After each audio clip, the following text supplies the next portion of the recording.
Salmo 128, versículos 5 e 6, né? Eu quero destacar o versículo 5 e 6, porque nós vamos falar hoje sobre a velhice, né? A terceira idade, o envelhecimento. Então, vamos ler só o versículo 5 e 6, que diz assim: O Senhor te abençoe desde Sião, para que vejas a prosperidade de Jerusalém, durante os dias de tua vida.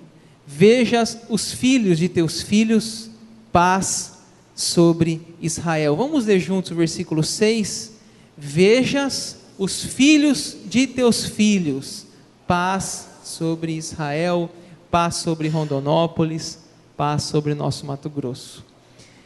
Então, nós estamos nessa série de mensagem, onde falamos já,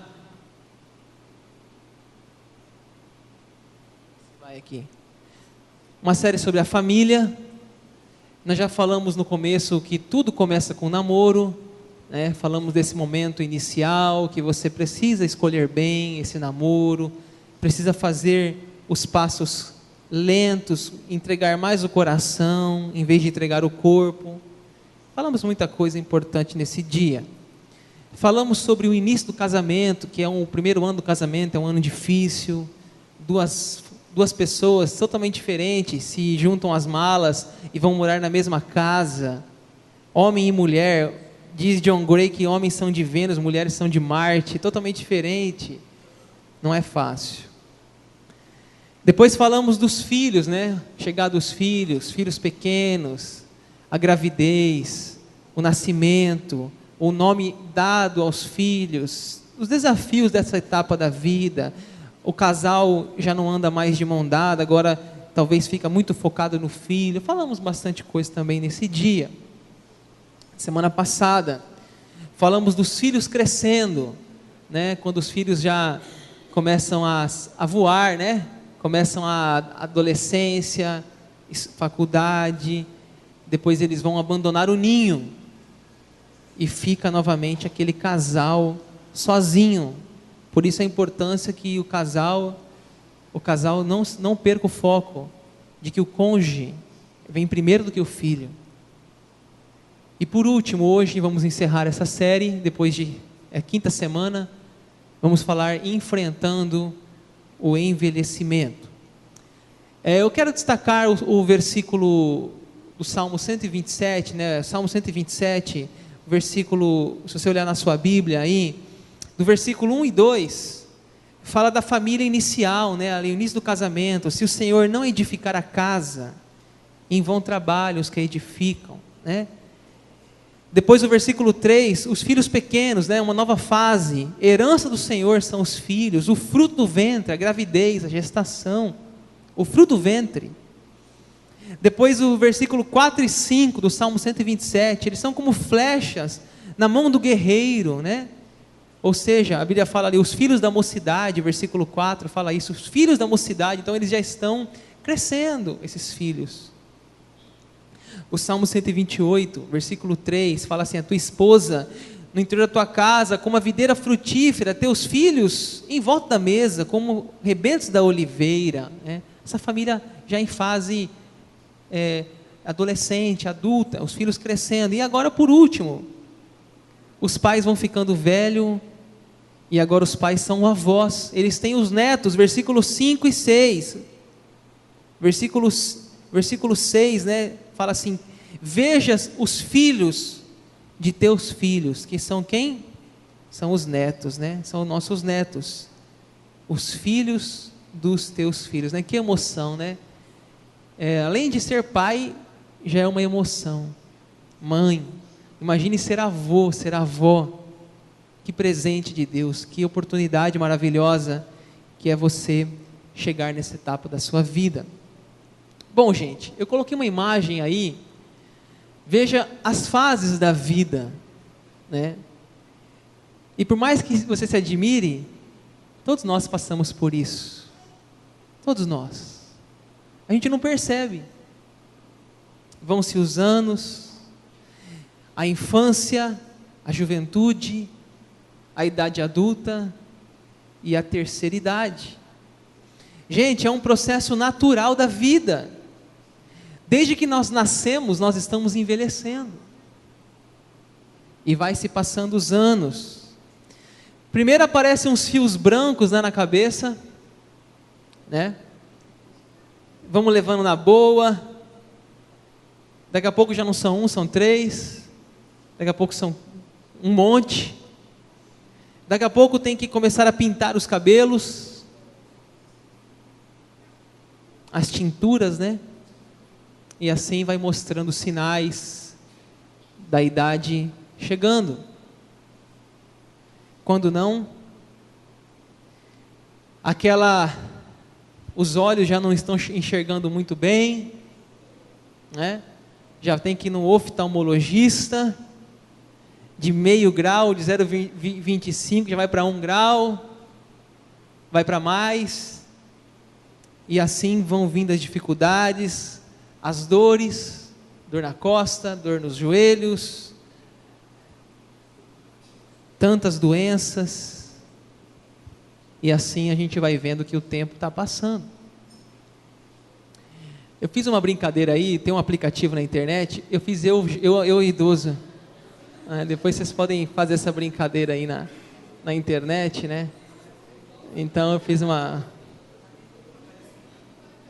brincadeira aí, dentro do tema. O valor da velhice. A gente, no Brasil, não sei se você sabe, o Brasil é o segundo país que faz mais cirurgias plásticas no mundo. Terceiro lugar no ranking de venda de cosméticos. Uma sociedade que não quer envelhecer. Uma sociedade que tem medo das rugas. Tem medo dos cabelos brancos. Só que, para a Bíblia, e deveria ser para nós, a velhice deveria ser um status, uma coisa boa, porque o que a Bíblia diz no Salmo 92 é interessante. Vamos ver lá o que está escrito lá, Salmo 92, 14, no Data Show. Na velhice darão ainda frutos, serão cheios de seiva e de verdor. Então olha o que a Bíblia está dizendo, que a gente não precisa esconder a velhice, que ainda na velhice a gente vai dar frutos, sem falar hoje que a população está vivendo cada vez mais, as empresas de turismo têm focado nessa faixa etária. Quantas pessoas viajam mais nessa idade do que viajaram a vida inteira? Ao progresso da alimentação, da saúde, da medicina, e as pessoas estão vivendo mais. Tanto que o nosso sistema de aposentadoria está cada vez mais preocupado, o público, o INSS, porque são mais pessoas por mais tempo recebendo do governo sem trabalhar, e esse caixa às vezes não vai se fechando mais, se recorrem aí agora também a previdências privadas, a outras formas de sustento além da aposentadoria, que cada vez vai sendo lançada mais para frente para receber um reembolso do que você trabalhou já e o que você pagou. Então, a gente quer trabalhar um pouco dessa faixa etária aqui nessa noite com vocês. Quero falar de alguns personagens na Bíblia que eram idosos, personagens bíblicos na terceira idade. Eu quero começar falando de Abraão. Você sabia que Abraão foi pai na velhice? Está registrado isso em Gênesis 21. Sara concebeu à luz e deu um filho a Abraão na sua velhice. E aí a gente acha que os idosos não fazem relação, não tem relação sexual, né, gente? Você acha que foi obra do Espírito Santo que Sara engravidou?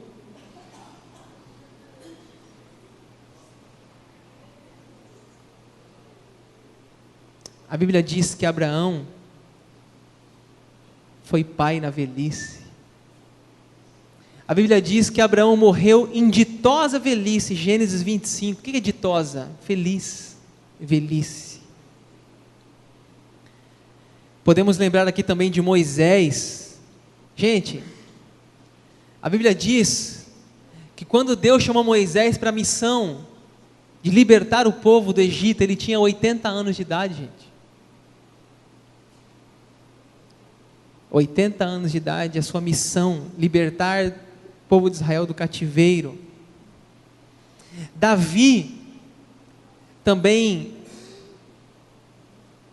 foi um exemplo de uma velhice, porque Davi, um dia as pessoas falaram assim para Davi, 2 Samuel 21, Davi, nunca mais você vai sair à batalha, para que não se apague a lâmpada de Israel.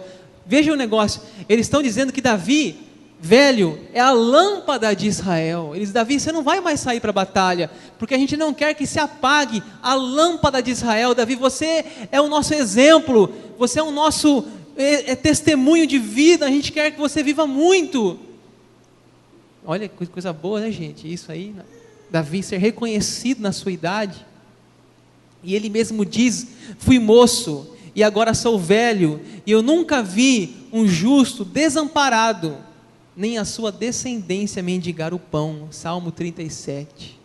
Olha o que Davi diz, eu fui moço, eu sou velho, e ele consegue manter a sua fé ainda. Ele diz, eu nunca vi um justo mendigar o pão. Eu me lembro também de uma profetisa chamada Ana, está lá em Lucas 2, quando Jesus Cristo vai ser apresentado no templo. Diz a Bíblia que havia uma profetisa chamada Ana, avançada em dias, que vivera com seu marido 7 anos, e era viúva 37 anos, ela tinha 84 anos, e quando ela viu Jesus, ela ficou feliz, e dava graças a Deus, porque ela falava a respeito do Messias, de um menino que viria, do filho de Davi, que a virgem daria à luz, o Emanuel.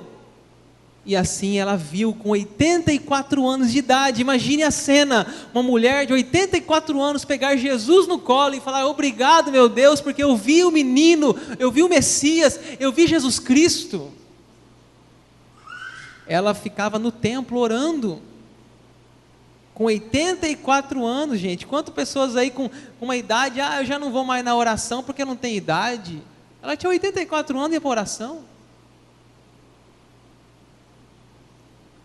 O livro de Provérbios 16, 31, fala assim, coroa de honra são os cabelos brancos.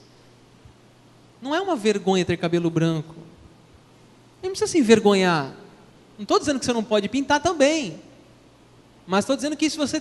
Não, a gente não precisa achar feio isso, nem ruim, mas ao contrário, é uma experiência de vida. Existe um salmo do idoso na Bíblia, vocês sabiam disso? Salmo do idoso é o Salmo 71. Vamos ler juntos o Salmo do idoso, vamos lá? Versículo 5, vamos lá? Pois tu és minha esperança, Senhor Deus, a minha confiança desde a minha mocidade. Versículo 9. Não me rejeites na minha velhice, quando me faltarem as forças, não me desampares. Versículo 17. Tu me tens ensinado, ó Deus, desde a minha mocidade, e até agora tenho anunciado as tuas maravilhas. O último, 18. Não me desampares, pois, ó Deus, até a minha velhice, e as cãs, até que eu tenha declarado à presente geração a tua força, e às vindouras o teu poder. Veja nesse salmo quantas vezes aparece a questão da velhice, dos cabelos brancos, as cãs, né, da terceira idade.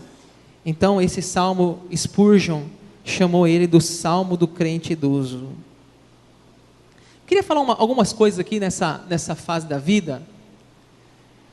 Olha, gente, o que está escrito lá? Os avós não são... Queria falar com você agora que tem filho pequeno e joga muito a responsabilidade para os seus pais. Vamos falar um pouquinho aqui sobre família ainda.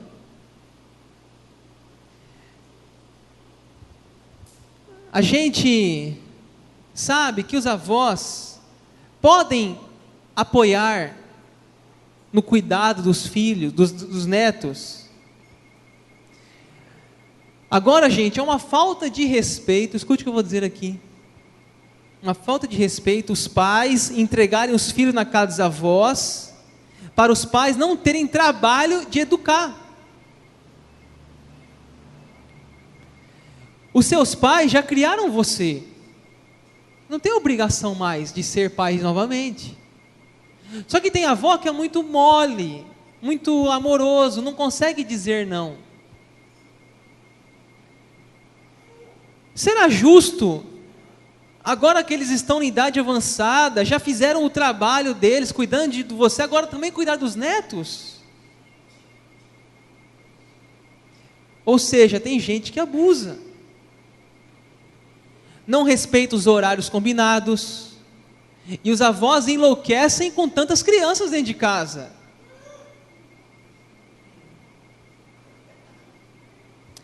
E outra coisa também, é quando o filho se casa, aí por algum motivo não dá certo, passa pelo divórcio, e volta para a casa dos pais, e quando ele chega lá, ele acha que é um hotel. Aí fala assim: mãe, hoje eu quero comer estrogonofe. A mãe vai lá e faz. Outro dia: mãe, hoje eu estou querendo comer um omelete. Hoje eu quero comer uma lasanha. A mãe um dia fala assim: vai no restaurante então. Por quê? Poxa, não lava uma louça, só quer pedir as coisas. Será que é justo? Ou filhos adultos que estão ainda mamando nos pais dentro de casa. Filhos que já estão com mais de 30 anos, já tem carro, já tem emprego, e está na casa do pai e da mãe. Não paga uma conta de luz, não paga uma conta de água. Poxa, é justo. E muito mais, sabe o que é pior? Desrespeitam, é porque são adultos agora, eles desrespeitam os pais. Querem falar alto, querem mandar, porque a gente vai crescer, a gente quer mandar. Mas quem manda é o dono da casa, sacerdote, é o avô, é o pai dele que está ali. Então a autoridade continua sendo dos pais.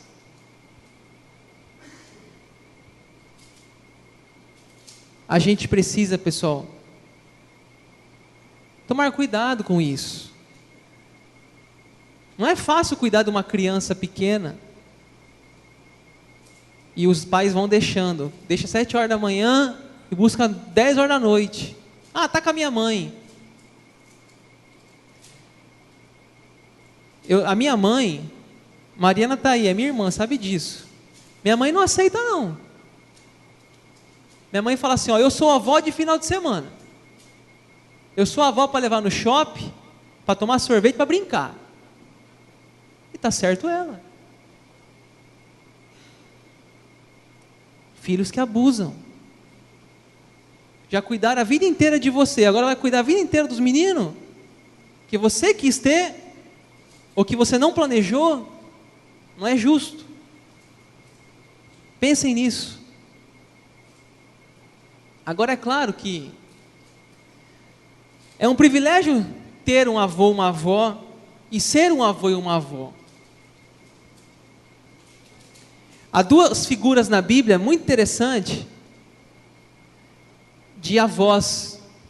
Eu vou falar uma no Antigo Testamento e uma no Novo Testamento. Do Antigo Testamento eu vou citar o exemplo de Jacó. Olha que versículo lindo, gente, de Jacó. Israel, né? Vamos ler lá Gênesis 48:10, olha lá, ó. Os olhos de Israel, por causa da velhice, de modo que não podiam ver bem. José, pois, fê-lo chegar a ele, e ele os beijou e os abraçou. Gente, que coisa bonita. O versículo fala que José fez chegar os seus filhos ao seu pai, avô dos meninos, Israel, ou Jacó, e Jacó, avô, diz que ele beijou e abraçou. Ainda diz lá o texto, a vista escurecida, a velhice. mas ainda assim era um avô carinhoso, era um avô amoroso, abençoou os seus netos. Eu quero citar no Novo Testamento o exemplo da Lloyd, ou Lloyd.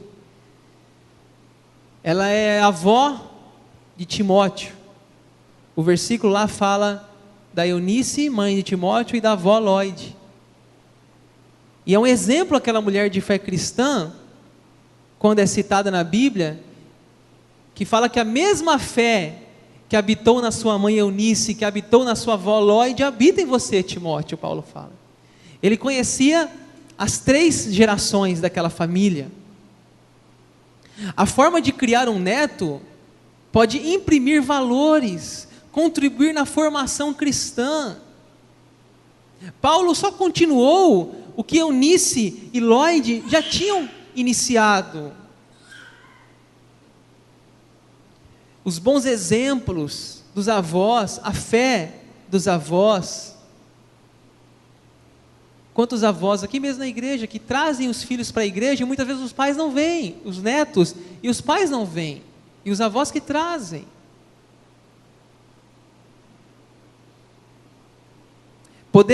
Os avós podem marcar a vida dos netos, o caráter, podem dar conselhos. E os netos, por outro lado, podem valorizar mais os seus avós, podem visitá-los mais, podem até mesmo dar um dinheiro para eles. Você, neto, que já está ganhando dinheiro hoje, você pode chegar lá e dar uma oferta para ele comprar o que ele quiser. Quantas vezes eles nos deram dinheiro quando a gente não trabalhava, a gente era criança, eles nos davam 50, 30 para comprar um presente. Agora quem sabe a gente poder ir lá e dizer, está aqui 50, 100 reais, 200, não sei quanto você pode dar, vá lá no shopping, vá lá não sei aonde, ou vai lá onde você gosta de Ivo, compra alguma coisa para você.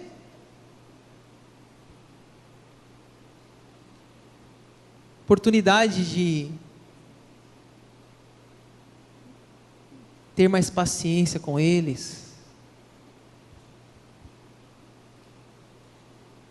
E não só os netos cuidar dos seus avós, mas os próprios filhos cuidar dos seus genitores.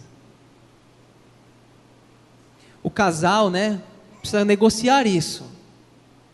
Por exemplo, se minha mãe ou a mãe da Bel adoecer, ou o pai dela adoecer, como que a gente vai fazer isso? A gente tem que negociar essas coisas. Tem que saber que chegar uma fase da vida deles, que eles vão precisar da gente. Talvez necessidade de morar mais perto, talvez necessidade de trazê-los para morar conosco. Talvez os filhos fazerem um rodízio para cuidar. Eu acho interessante, filho que fala, não tem nada a ver com isso. Eu não quero saber. Sabe, minha parte eu não... Não, que é isso, a vida inteira cuidou de você. Como que você quer tirar agora o seu compromisso com seus pais? Nem que faça um rodízio.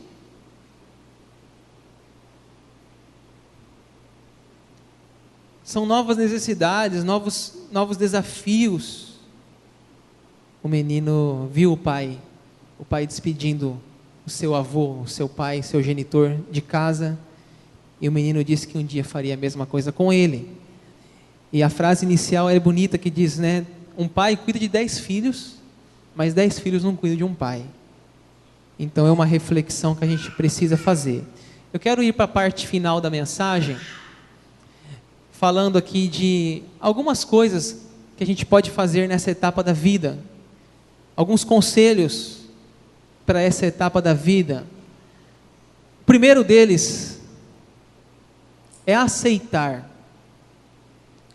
O livro de Eclesiastes, capítulo 12, fala assim: lembra-te do teu Criador nos dias da tua mocidade, antes que venham os maus dias e cheguem os anos dos quais dirás, não tenho neles prazer. Esse texto de Eclesiastes vai falar do fim da vida. Fala assim, a vista não enxerga bem, acorda-se bem cedo ouvindo os pássaros, tem medo de altura, já não tem mais os dentes na boca. Enfim, vai falando dessa fase da vida. E no final diz lá em Eclesiastes que o fio de prata se rompa, é a morte.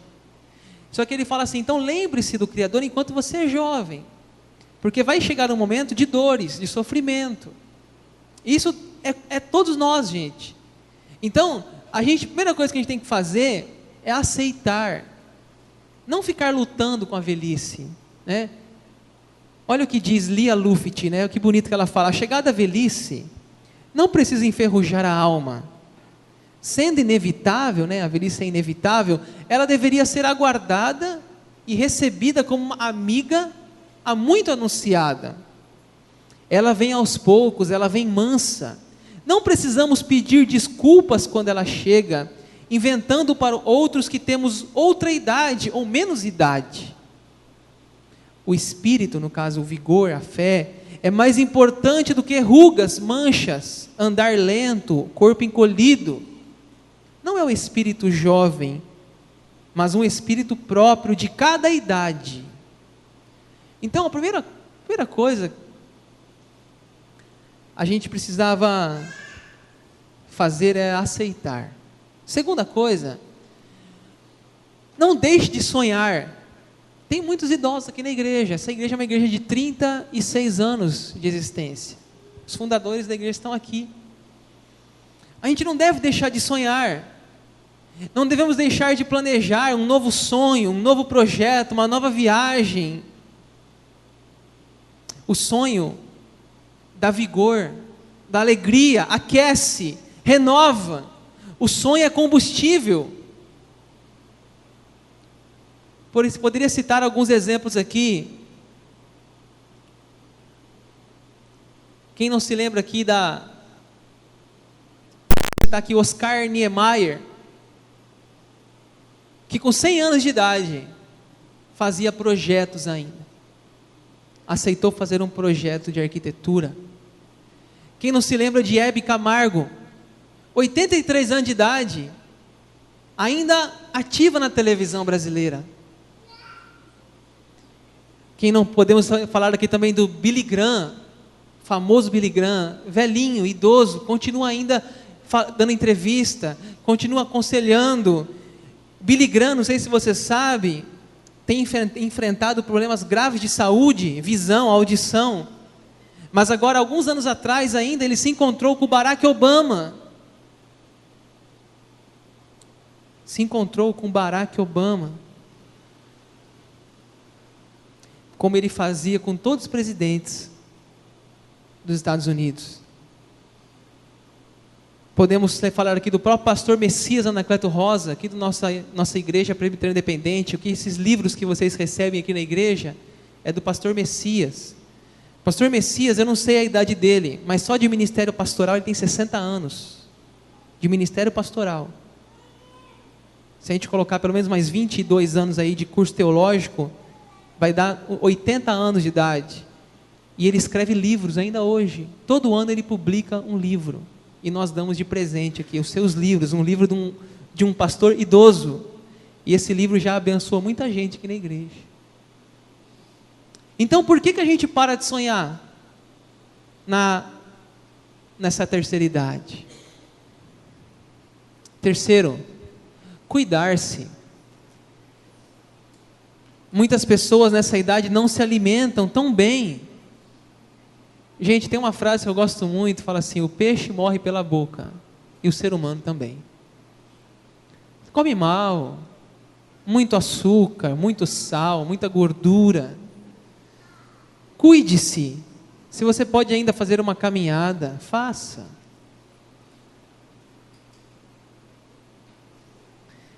Quarta dica: envolver-se. Participação na igreja, em grupos de convivência. Quem sabe nossa gincana bíblica aí semana que vem vai ter idosos participando com a gente. Não tem por que não. Nós temos um trabalho aqui realizado na liderança da presbítera Pilar. Completou 19 anos, né, Pilar? 19 anos esse trabalho. Toda terça-feira à tarde. Tem sido legal, Pilar, aquela dinâmica que a gente tem feito da mímica, né? A gente tem feito uma quebra-gelo ali, uma dinâmica da mímica. E nós dividimos em 2 grupos. e a gente escolhe um tema, por exemplo, hoje é personagens famosos, então é Gugu, Faustão, aí eu falo no ouvido das senhoras, e elas têm que fazer o personagem sem falar, mímica, e o grupo tem que acertar, e aí foi vários, já foi objetos, personagens famosos, enfim, eu não me lembro agora a lista de coisas que já foi. Teve um dia que era animais, e tinha que fazer uma cobra. A senhora, irmãos, ela deitou no chão assim, de saia. Ela deitou no chão e começou a fazer assim no chão, mas foi muito engraçada a cena. Aí todo mundo, é cobra. Ela levantou, ficou pular de alegria que acertaram. Então assim, não tem por que a gente deixar de fazer essas coisas, né? Ser feliz, gente, né? De se envolver. A gente pode sim ser uma fase importante. E por último, é tempo de pensar no céu. Veja a imagem, as fases da vida: nascimento, crescimento, escola, universidade, trabalho, dinheiro, e o final da vida é a morte. À medida que envelhecemos, devemos focalizar não só no presente, mas no porvir. Tem uma frase de um filósofo que diz assim: deve-se aprender a viver, e por mais que te admires, deve-se aprender a morrer. A gente sabe que essa vida é limitada. Essa vida é passageira. A Bíblia diz em 1 Pedro que está preparado para nós uma herança incorruptível, reservada nos céus. 1 Pedro 1,4. Podemos pensar no céu. Quero encerrar essa mensagem.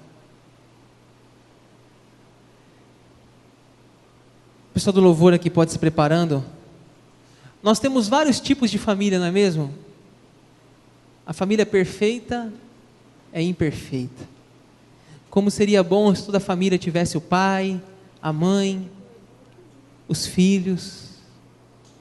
A gente chama essa família de família nuclear.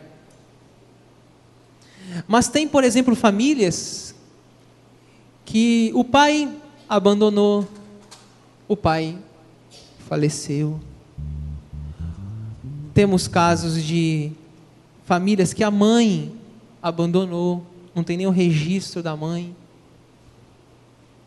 Temos casos de segundo casamento, os meus filhos, os seus filhos, os nossos filhos. Temos filhos que são criados por avós, não com os pais, nem com a mãe. São órfãos às vezes, ou foram até mesmo, sofreram um acidente, morreram. São famílias e famílias. Nós temos que orar pelas nossas famílias.